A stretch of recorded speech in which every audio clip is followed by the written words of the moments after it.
बात करेंगे territorial army के बारे में। क्या है टेरिटोरियल आर्मी? अगर आपने एग्जाम दे दिया है टेरिटोरियल आर्मी का तो फिर उसके बाद पीआईबी क्या है, और इन सारे प्रोसेस के बारे में आज हम लोग डिटेल से डिस्कशन करेंगे और सारे कन्फ्यूजन्स को क्लियर करेंगे। तो पहली बात है कि अगर आप आर्मी को सर्व करना चाहते हैं, अगर आप अपने नेशन को सर्व करना चाहते हैं, आर्मी के में काम करना चाहते हैं और किसी भी कारणवश किसी भी रीज़न के कारण आप आर्मी ज्वाइन नहीं कर पाए थे, तो आपको आर्मी एक मौका देती है और उसको आप लोग कहते हैं टेरिटोरियल आर्मी। बहुत सारी पर्सनालिटी हैं, जैसे कि आप देख सकते हैं महेंद्र सिंह धोनी, ये भी टेरिटोरियल आर्मी को सर्व कर रहे हैं। तो army gives you chance to serve the nation. ये आप 42 ईयर्स एज तक कर सकते हैं, लेकिन ध्यान रखें कि ऑलरेडी आपके पास एक जॉब होना चाहिए। ऐसा नहीं कि अगर आप बेरोजगार हैं या फिर एम्प्लॉयमेंट नहीं है, सेल्फ एम्प्लॉयड हैं, तो आप आर्मी को एक पर्पस ऑफ एम्प्लॉयमेंट या opportunity to get a salary आप उसको सिलेक्ट नहीं कर सकते। You should already be serving somewhere, already आप किसी जॉब में होने चाहिए, ठीक है। So it is not for self employed. ध्यान रखिए उन लोगों का फॉर्म ऑटोमेटिकली रिजेक्ट हो जाता है जो अनएम्प्लॉयड या सेल्फ एम्प्लॉयड है।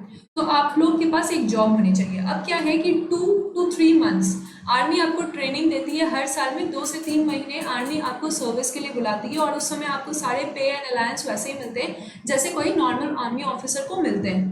Okay, so this is a very beautiful chance. Now what you have to do, आप देख सकते हैं काफ़ी पर्सनालिटी अभिनव बिंद्रा, कपिल देव, महेंद्र सिंह धोनी, ये लोग आर्मी को सर्व कर चुके हैं। अब इसके लिए आपको क्या करना होगा, फॉर्म डालना है। फॉर्म के बाद आपके एग्जाम्स होंगे। एग्जाम में 2 पेपर होगा, पेपर 1 और पेपर 2।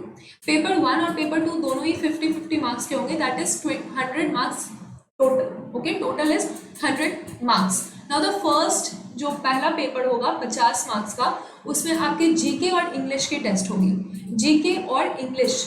और फिर सेकंड जो है वो मैथ्स और रीजनिंग के हैं। नाउ द सी कि कैसे होता है इसका सिलेक्शन। अभी आपको एक चीज़ ध्यान रखना होगा कि अगर आपका पहला पेपर जीके और इंग्लिश है, ठीक है, तो जीके में भी आपको जीके और इंग्लिश दोनों जो है वो 50 मार्क्स के हैं, ठीक है, और आपको मिनिमम 20 मार्क्स लाने हैं, यानी कि 40% मार्क्स आना चाहिए। और सेकेंड पेपर में भी ऐसे ही होना चाहिए, मैथ्स और इंग्लिश, मैथ्स प्लस इंग्लिश जो कि 50 मार्क्स है, 20 मार्क्स आने ही चाहिए जो कि 40 मार्क्स का होता है ईच।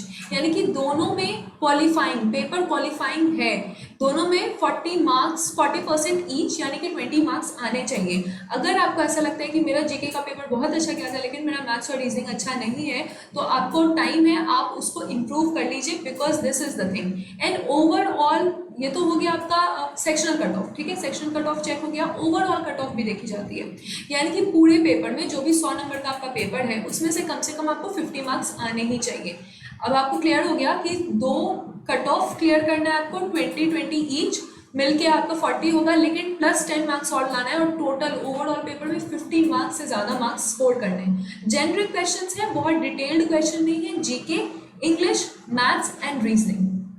नाउ क्या होगा कि आपको अपना वहाँ पे फॉर्म जो आपने डाला होगा उसमें ईमेल आईडी और फ़ोन नंबर बहुत ही ध्यान से भरें, क्योंकि आपका रिजल्ट ज़्यादातर चांस है कि आपको वो कॉल पे बताएंगे।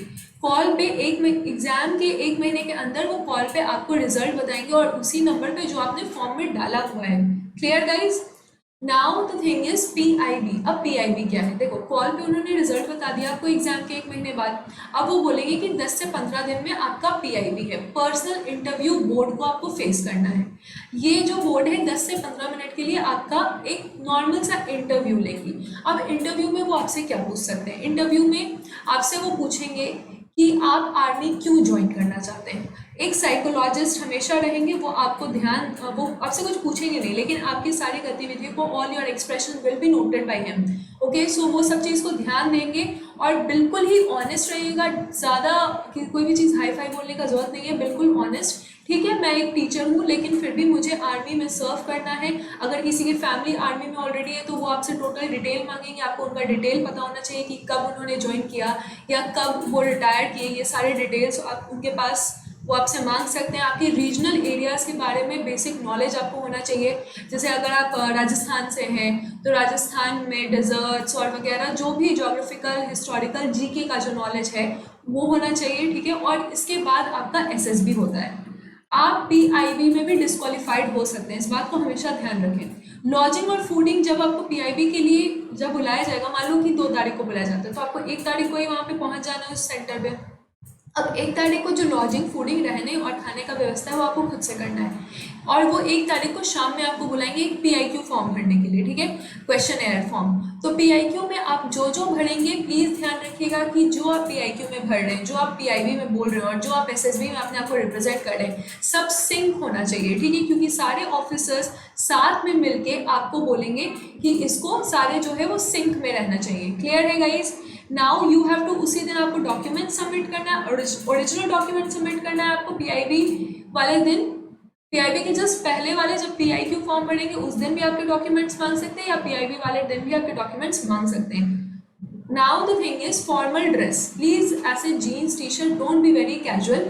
आप आर्मी में सिलेक्ट होने के लिए जा रहे हैं, it is the major thing in this world, पूरे इंडिया का सबसे बड़ा जॉब है ये, सबसे बड़ा सर्विस है, तो आप ड्रेस जो है वो बिल्कुल फॉर्मल ड्रेस पहनिए, light colour shirt, dark colour trouser, black socks and black shoes, polish shoes, leather shoes, okay. ज़्यादा बहुत मोटे रिस्ट के लड़के जो है बहुत मोटे रिस्ट वाले वॉच वगैरह पहनते हैं, don't be that, be very sober, okay. Now अपना इंट्रोडक्शन बिल्कुल ही सोबर वे में, बिल्कुल डेलीकेटली आप जेंटलमैन की तरह अपना इंट्रोडक्शन दीजिए। रीजनल नॉलेज के बारे में वो आपसे क्वेश्चन पूछेंगे ही पूछेंगे, किसी कोई भी ओपिनियन या व्यूज़, अगर कोई चीज़ बहुत ज़्यादा न्यूज़ में है तो उसके बारे में आपसे व्यूज़, आपके ओपिनियंस मांग सकते हैं। फिर पूछ सकते हैं कि why army, if you are in, मान लो अगर आप किसी बहुत अच्छे जॉब में हैं, तो why army, why you want to serve army, so you should, ये तो बहुत ही कस्टमाइज आंसर है, ये सबका अपना अपना आंसर होता है। Why you want to serve army, वो आंसर आपके पास वेल प्रिपेयर्ड होना चाहिए। You don't go there and start thinking.